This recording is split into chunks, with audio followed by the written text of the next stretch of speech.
महायुतीचं सरकार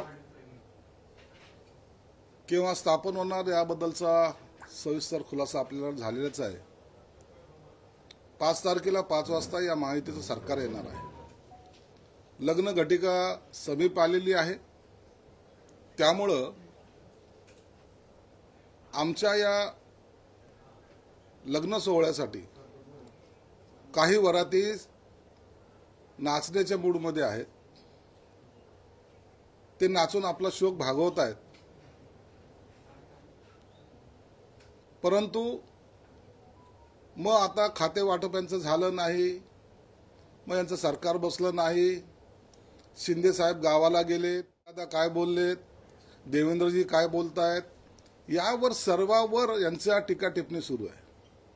परंतु एक गोष्ट आपल्याला स्पष्टपणे सांगतो की महायुतीचं सरकार अत्यंत मजबूतीनं, कोणतेही आडेवेडे न घेता, कोणताही मतभेद न करता, एक खंबीरपणे एक चांगला मोठा इव्हेंट या आझाद मैदानावर होतोय। त्यासाठी हा पाहण्यासाठी आम्ही सत्ताधारी तर आहेतच आहेत, इतर सर्व लोक आहेत, परंतु त्यातल्या त्यात विरोधी पक्षाच्या सर्व नेत्यांना सुद्धा आम्ही त्या ठिकाणी आमंत्रित करत आहोत। त्यांनी यावं आणि जनतेने दिलेला भरभरून जो आशीर्वाद आहे, त्यामुळे जे सरकार स्थापन होतंय ते पाहण्याचा योग त्यांच्या नशिबी आलेला आहे।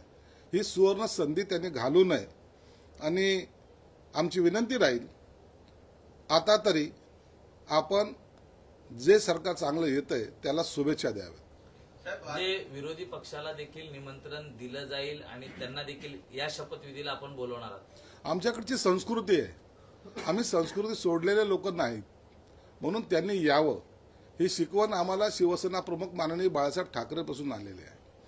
त्यांनी सुद्धा विरोधक कसे जरी असले, शरद पवारचे ते कट्टर विरोधक होते, तरी ते त्यांच्याबरोबर सार्वजनिक कार्यक्रमामध्ये जायचे, म्हणून ही परंपरा आम्ही सुद्धा ठेवून आहोत। त्यांनी निश्चित या कार्यक्रमाला आलं पाहिजे असा आमचा सुद्धा त्यांना आग्रह राहील। तुम्ही भाजपसोबत सत्तेमध्ये आहात, हे विरोधकांना कुठेतरी जमत नाही असं दिसतंय, कारण डोळे मारण्याचे प्रकार सुरू झाले। निलेश लंके म्हणतात की 1 महिना थांबा, आम्ही सुद्धा मांडीला मांडी लावून सत्तेमध्ये येऊ शकतो। भाजप शिवसेनेची युती ही गेल्या 30 वर्षाची आहे, ती परंपरा कायम राहावी म्हणून 2021 मध्ये आम्ही सत्तेत राहून उठाव केला होता। त्याचे परिणाम आता सर्वांना जाणवायला लागलेले आहेत आणि त्यांना असं वाटतंय की काही करा, परंतु हे शिवसेना भाजपचा युती जी आहे ती कुठेतरी खंडित झाली पाहिजे आणि आम्हाला उडी मारून त्याच्यामध्ये जाता आलं पाहिजे। परंतु लक्षात ठेवा, ही युती तुटणार नाही, ही युती मजबूतीने आपलं काम करेल आणि ज्यांना हे स्वप्न पाहिजेत त्यांनी सुद्धा आता अजितदादांबरोबर सहभागी व्हावं। खऱ्या अर्थानं त्यांना अजितदादांनी चपराक दिलेली आहे आणि त्यांच्या पक्षाची जाणीव सुद्धा करून दिलेली आहे। निलेश लंकेला म्हणतात की अजितदादांसोबत जा, मग संजय राऊतांना काय म्हणाल, ते पण स्तुती करतात फडणवीसांची। संजय राऊतला आता कुठं नाही, तो कोणत्याही बाजूचा राहिलेला नाही। धोबी का कुत्ता ना घर का ना घाट का, अशी ह्या संजय राऊतची अवस्था झालेली आहे। दुर्दैव एक आहे, ज्या अडचणीमध्ये हा साप मोठा होतोय त्यांना तो रोज डसतोय आणि त्यांना त्याची कल्पना सुद्धा होत नाही, जाणीव सुद्धा होत नाही। काही काळानंतर जेव्हा जाणीव होईल त्या टायमाला सर्व पुलाखालचं पाणी वाहून गेलेलं असेल, मग फक्त रामनामाचा जप केल्याशिवाय यांच्यासमोर पर्याय राहणार नाही। काल दाढीचा विषय काढला, संजय राऊतांनी दाढीवर पुन्हा एकदा टीका केली, काळजीभाऊ मुख्यमंत्र्यांच्या। एकनाथ शिंदेबद्दल बोलले की फक्त छत्रपती शिवाजी महाराजांना दाढी शोभते, तुमची दाढी अफजल खानची आहे आणि महाराष्ट्रात चाल करून आली, दिघे साहेबांना दाढी शोभली, त्यांची दाढी हलकी नव्हती, तुम्ही त्यांच्या विचाराची दाढी हलकी केली। संजय राऊतला चांगल्या प्रकारे एकनाथ शिंदे साहेबांच्या दाढीची कल्पना आलेली आहे। हेच संजय राऊत राज्यसभेचे सदस्य होण्यासाठी शिंदे साहेबांचे पाय धरत होते। आमच्या सारख्याची मतं घेऊन ते राज्यसभेवर गेलेत, अवघ्या अर्ध्या मताने ते निवडून आलेले आहेत। आणि दाढीने जर एकदा त्या दाढीवर जर हात फिरवला असता शिंदे साहेबांनी, तर यांना बोंबलायला सुद्धा जागा राहिली नसती। ती खरं तर शिंदे साहेबांची झालेली चूक आहे। म्हणून तुम्ही कालही बी बोललो, दाढीला हलक्यात घेऊ नका। आताही सांगतोय, दाढीने आणखीन खरं रूप तुम्हाला दाखवलेलं नाही. हा झाला एक पार्ट 2 जेव्हा येईल, दाढी पार्ट 2, त्या टायमाला तुमची खैर राहणार नाही. ज्या संयमाने ते घेत आहेत, आज महाराष्ट्र पाहतोय, एकनाथ शिंदे साहेबाबरोबर जे अवाच्य भाषेमध्ये बोलतायत, ज्या खालच्या पातळीवर टीका करतायत, अनेकांचे आम्हाला फोन येतात की साहेब याचा थोबाड बंद करा. परंतु जर त्यांनी मनावर घेतलं, दाढीवर जर हात फिरवला, तर संजय राऊतची अवस्था काय होईल. मग असलेल्या भांडूपच्या बाजूच्या डम्पिंग ग्राउंडवरच जाऊन त्यांना बसावं लागेल, हे त्यांनी लक्षात ठेवलं पाहिजे. म्हणजे नाही, याचं एक महत्वाचं म्हणजे आपण म्हटलात की शिंदे साहेबांची ती झालेली चूक आहे, म्हणजे कुठली राज्यसभेवरच्या वेळी राज्यसभेवर जाऊ द्यायला नव्हतं पाहिजे. तो त्या संजय सावंतला जाऊ दिलं पाहिजे होतं. तो एक निष्ठावान शिवसैनिक होता. हे याशी जाऊन काय केलंय? यांनी पक्षाचं वाटोळं केलं, यांनी शिवसेना प्रमुखाचं नाव घालवलं, यांनी हिंदुत्ववाद सोडायला लावला. हे सगळे जे काही प्रकार झालेले आहेत, ह्या एका माणसामुळे झालेले आहेत आणि त्याची जाणीव उद्धव साहेबाला होत नाही, हे दुर्दैव आहे. काल एकनाथ शिंदे गावावर पोहोचले आहेत, तर आज एकनाथ शिंदे, देवेंद्र फडणवीस आणि अजित पवार यांची बैठक होऊ शकते. निश्चितच एकनाथ शिंदे साहेब काल आलेले, तर आपणही पाहिले असेल की त्यांना आताही बोलायला थोडा त्रास होतोय. आज दिवसभरात किंवा संध्याकाळपर्यंत शिंदे साहेब वर्षा निवासस्थानी येणार आहेत. या तिन्ही प्रमुख नेत्यांची, शिंदे साहेबाची, देवेंद्र फडणवीस साहेबाची आणि अजितदादांची बैठक होण्याची शक्यता आहे. आता उशीर नको, तातडीने निर्णय घेण्याची ही प्रक्रिया आता सुरू झालेली आहे. म्हणून ती एक बैठक होईल. दुसरी बैठक जी आहे भाजपच्या वरिष्ठ नेत्यांची सुद्धा होणार आहे, असं माहिती आहे. दिल्लीहून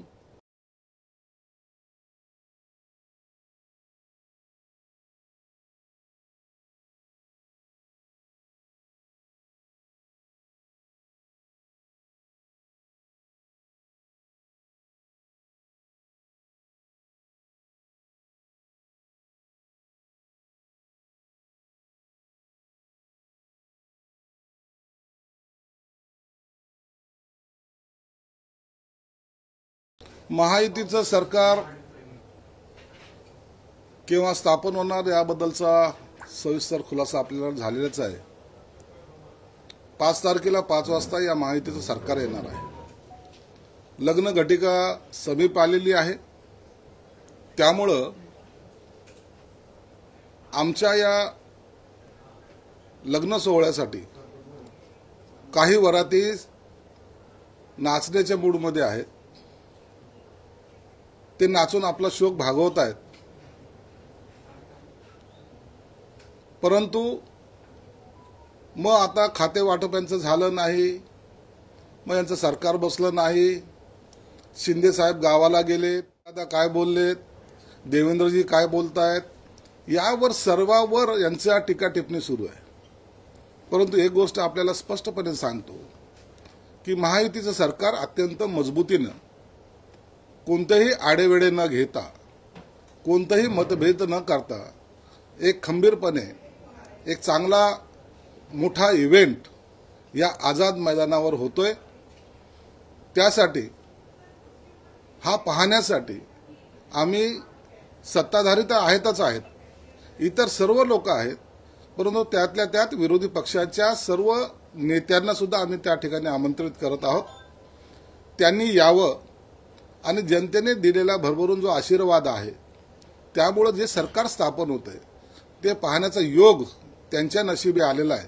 ही सुवर्ण संधी त्यांनी घालू नये आणि आमची विनंती राहील, आता तरी आपण जे सरकार चांगलं येतंय त्याला शुभेच्छा द्याव्यात. जे विरोधी पक्षाला देखील निमंत्रण दिलं जाईल आणि त्यांना देखील या शपथविधीला आपण बोलवणार आहोत. आमच्याकडची संस्कृती आहे, आम्ही संस्कृती सोडलेले लोक नाहीत. म्हणून त्यांनी यावं ही शिकवण आम्हाला शिवसेना प्रमुख माननीय बाळासाहेब ठाकरेपासून आलेली आहे. त्यांनी सुद्धा विरोधक कसं जरी असले, शरद पवारचे ते कट्टर विरोधक होते, तरी ते त्यांच्याबरोबर सार्वजनिक कार्यक्रमामध्ये जायचे. म्हणून ही परंपरा आम्ही सुद्धा ठेवून आहोत.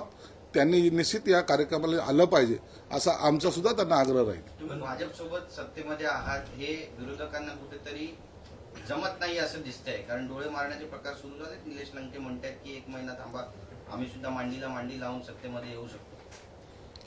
भाजप शिवसेनेची युती ही गेल्या 30 वर्षाची आहे.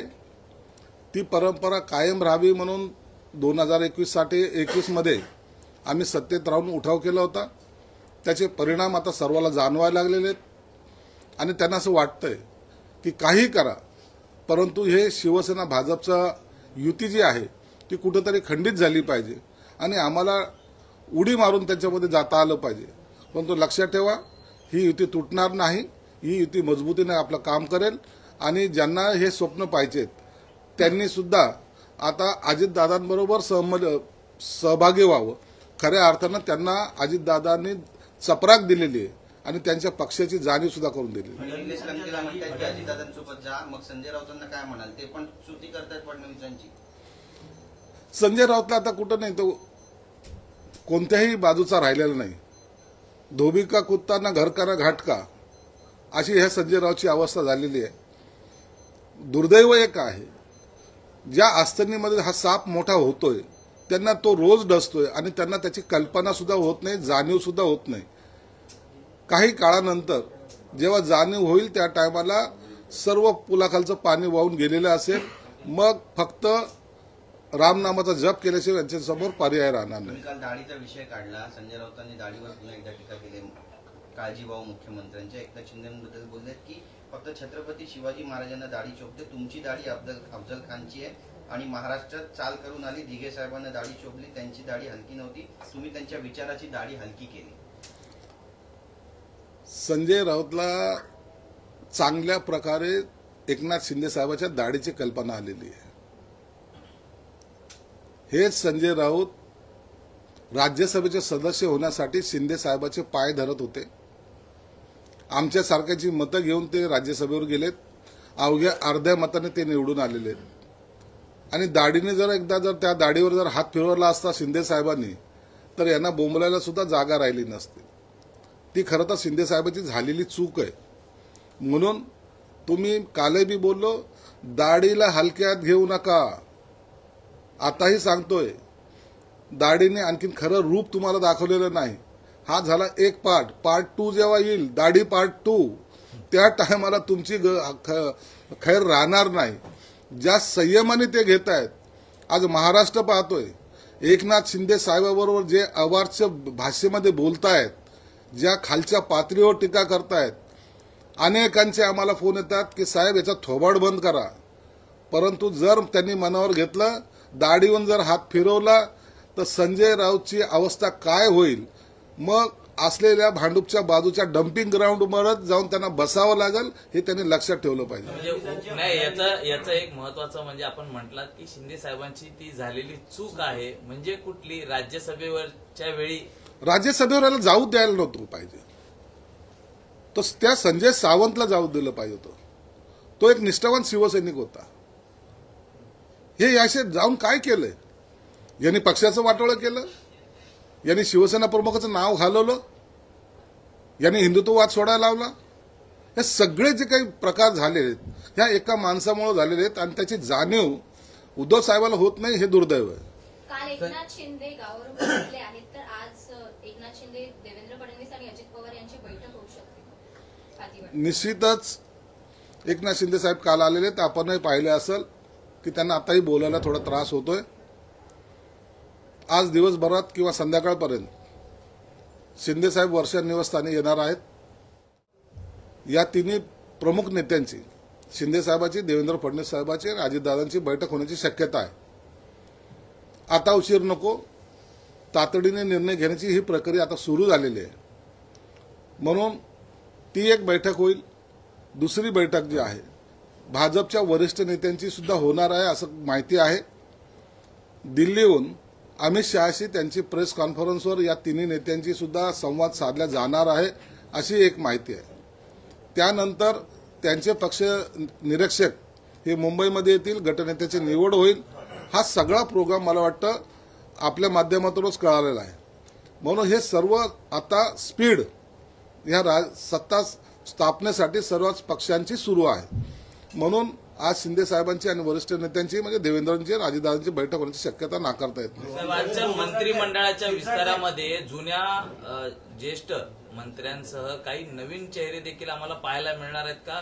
कारण अनेक नवीन चेहऱ्यांची देखील जोरदार चर्चा आहे आणि काही मंत्र्यांना डचू देखील दिला जाणार आहे त्यांच्या कामाच्या ह्याच्यावर. नाही, या सर्व बाबी ज्या आहेत मंत्रिमंडळ स्थापन करताना कोणते मंत्री असावेत, कुणाला कोणतं खातं द्यावं, कुणाचा समावेश करावा नाही करावा, याचा सर्व निर्णय या त्या पक्षाचे नेते हे घेणार आहेत. म्हणून शिवसेनेचे कोण मंत्री असले पाहिजे किंवा भाजपचे कोणते असले पाहिजे किंवा राष्ट्रवादीचे कोणते असले पाहिजे हा त्यांचा पक्षाचा प्रश्न आहे आणि हे ठरवण्याचा अधिकार त्या नेत्याला असल्यामुळं योग्य वेळी त्या नावाची घोषणा केली जाईल. दिल्लीच्या बैठकीत खरी परिस्थिती काय? खरंच शिंदेना कुठलं पद घ्यायचं नाहीये. एक निश्चित आहे, शिंदे साहेब हे दिल्लीच्या राजकारणात जाणार नाहीत. महाराष्ट्राच्या राजकारणामध्ये त्यांनी कोणतं पद घ्यावं, कोणतं घेऊ नये याबद्दल आम्ही त्यांना कोणीही सल्ला दिलेला नाही. त्यांचा निर्णय ते स्वतः घेतील. पक्षप्रमुख म्हणून, आमचे मुख्य नेते म्हणून त्यांना तो अधिकार सर्वांनी बहाल केलेला आहे. म्हणून शिंदे साहेब जोही निर्णय घेतील तो आम्हाला मान्य असणार आहे. म्हणून काय होईल उद्या याचा सर्वस्वी निर्णय एकनाथ शिंदे साहेबांच्या हातात आहे. सत्तेत राहावं, त्यांनी पद घ्यावं अशी आमदारांची इच्छा आहे का? शिंदे साहेबांनी आमच्याबरोबर, आम्ही त्यांच्याबरोबर एक जे काही आमचं नातं आहे ते जर पाहिलं तर शिंदे साहेबांनी आमचं नेतृत्व करावं ही आमच्या सर्वांची इच्छा आहे. आणि म्हणून एक मात्र आम्ही ठामपणे सांगू शकतो की शिंदे साहेबांनी दिल्लीत जाऊ नये. महाराष्ट्राच्या राजकारणामध्ये त्यांचा असलेला प्रभाव, त्यांचा असलेला वाढता लोकप्रियता ही जर आणखीन त्याला गती द्यायची असेल तर शिंदे साहेबांनी त्यांच्या नेतृत्वाखाली या सत्तेमध्ये असावं असं आमची इच्छा आहे. शिवसेनेला मिळालं असतं तर शिवसेना कधी फुटली नसती. काय मिळालं असतं काय मिळालं नसतं ही गेलेली गोष्ट आहे, भूतकाळ आहे. आता तुम्हाला विरोधी पक्षनेताही मिळत नाही हे दुर्दैव आहे. आणि म्हणून आता काय झालं असतं, मग 2 वर्ष घरात बसले नसते तरी सुद्धा तुम्ही चाललं असतं. तुम्ही राष्ट्रवादी काँग्रेस बरोबर गेले नसते तरी फूट झाली नसती. हे जर तरला राजकारणामध्ये कवडीची किंमत नसते. निर्णय घेण्याची क्षमता तुमच्यात असली पाहिजे आणि ती क्षमता आमच्या दाढीवाल्यामध्ये आहे याची पुन्हा त्यांना जाणीव करून दिली पाहिजे. असं म्हणतात अमोल मिटकरी, त्यांच्या स्टेटमेंटकडे कसं पाहता? अमोल मिटकरी हे राष्ट्रवादीचे मोठे नेते आहेत. त्यांनी कदाचित देवेंद्र फडणवीस बरोबर खाते वाटपाबद्दल चर्चा केली असावी. कोणते खाते कुणाला जाणार आहे त्यांना माहिती असावी म्हणून त्यांनी केलेले ते विधान आहे. त्यांच्या विधानाला कदाचित राष्ट्रवादीच्या वरिष्ठ नेत्याचा पाठिंबा असेल. पाटलांबद्दल पण बोलले. जरांगे परत एकदा सरकारच्या विरोधात आंदोलन करण्याच्या तयारीत दिसत आहेत. ज्या ठिकाणी तुमचा शपथविधी पार पडतोय त्याच आझाद मैदानावरती ते आंदोलन करण्याच्या तयारीत आहेत. तो त्यांच्या पक्षाचा प्रश्न किंवा पक्षाचं म्हणण्यापेक्षा त्यांच्या संघटनेचा प्रश्न आहे. एक आंदोलन एक समाजासाठी त्यांनी उभं केलं होतं. ते आंदोलनाला चांगला प्रतिसाद मिळालाय. मला वाटतं पुढची दिशा म्हणून ते आंदोलन करण्याच्या तयारीत जर असतील तर हा त्यांचा आपसात त्यांच्या पक्षाचा म्हणण्यापेक्षा त्यांच्या संघटनेचा तो निर्णय आहे आणि मला वाटतं त्याला विरोध करण्याचं काही कारण पण नाही. पाठिंबा द्यायचा होता शिंदेना, ही विधान अडचणीची आहेत शिवसेनेसाठी? नाही. गोगावाल्यांनी जे काही स्टेटमेंट केलेले आहेत त्यांचा असा समज होता की शिंदे साहेब सत्तेतच राहणार नाहीत, परंतु आमचा सत्तेत राहणारच नाहीत याचा अर्थ इतर लोक राहणार नाही असं नाही होत नाही. तर शिंदे साहेबांनी कोणतंही पद स्वीकारणार नाहीत किंवा ते सत्तेमध्ये राहणार नाहीत हा त्याचा अर्थ काढायला पाहिजे. म्हणून आता शिंदे साहेबांना त्यांचा निर्णय घ्यायचा आहे. यांनी जी काही विनंती केली की तुम्ही सत्तेमध्येच राहा हा प्रेमापोटी त्यांची केलेला विनंती होती. परंतु शिंदे साहेब मला वाटतं आज उद्या त्याचा सर्व निर्णय घेतील. जरांगे सरकारसाठी या सगळ्या बाबतीचं आता उत्तर वारंवार देण्यापेक्षा या तिन्ही नेत्याची एकत्रित बैठक होऊ द्या. तिन्ही नेत्याच्या बैठकीमध्ये जो निर्णय होईल तो सर्वांना मान्य असेल.